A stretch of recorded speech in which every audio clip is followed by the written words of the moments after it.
for today is yakisoba, cabbage and yakisoba men powder and sauce. Then, ilagay natin yung pork. Isotay lang natin hanggang mag-golden brown.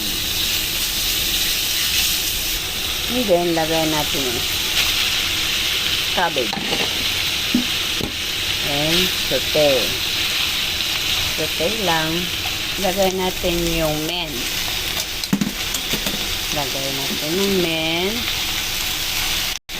Ilagay natin ng powder at saka konting tubig. And then mix. Mix well. Maglagay tayo ng konting yakisoba sauce.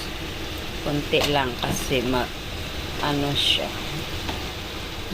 Marami yung sabaw. Ilagay natin sa plate.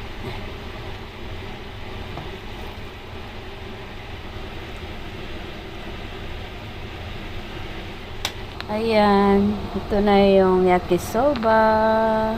Simple Japanese dish.